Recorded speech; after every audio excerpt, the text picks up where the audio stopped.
My partner had infidelity and a corn addiction, and I chose to stay.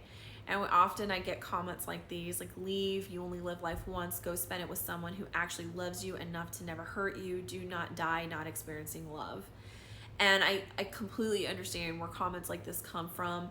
I know that this is the perception, or that many people are dealing with their own betrayal trauma, their own pain and hurt. And so if you are single, I 100% believe that you should leave someone who is betraying you and cheating and lusting after other people. It is not worth building a life with that person. But many of us who want monogamy and fidelity marry these men believing that these men want the same, because they're very, very good at hiding a corn addiction. I loved this person. I went from sitting at a dining room table as a family, laughing, joking, having Christmases and birthdays, and love at a table, to the next day having to evaluate, do I need a divorce, and speak to a divorce attorney. It was extremely traumatizing. You build a life with this person 13 years and are completely unaware that there's cheating and a corn addiction going on behind the scenes.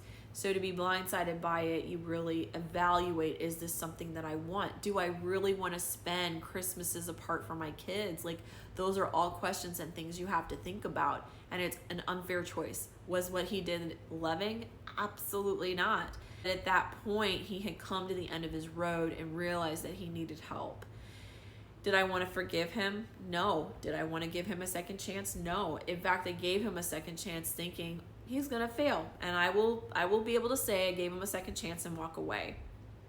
But what slowly started to happen in my case, in my story, okay, right? I don't want to compare, I don't want to judge, and I understand everybody's situation is different. Sometimes you do have to leave. If they're not going to get the help they need, if they're going to continue to relapse, if they're going to continue to see the affair partner, if they're going to continue to look at corn and not want to get recovery, yeah, set boundaries that it is time to leave. I had boundaries that if certain things continued, if I didn't see certain changes, I was going to leave. And so I had set all those boundaries. And what I saw was that he actually was doing the work. He actually was complying with my boundaries. He actually was doing everything it took to win back his family and for me to rebuild trust and intimacy with him. And I can say today that our love is so much stronger than it ever was before. There was a day and time I did not believe that that would ever happen. So I am experiencing love. And I really appreciate, I know that this is probably coming from a place of concern and empathy and care. I understand that. And I really did appreciate my friends in the beginning who cared about this. I do. Even though it was hurtful for me because I didn't feel like they were on my side, I do appreciate the friends that came to my aid in this way.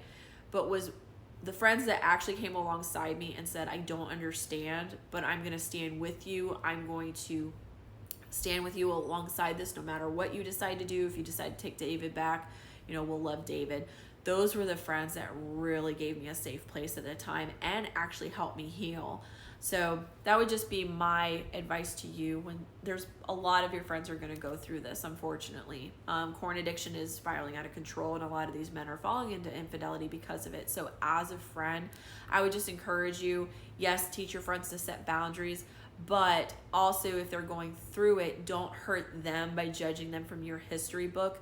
Be that safe place for them that, no matter what you decide, I'm here for you. And that will help your friends so much more to heal through this process.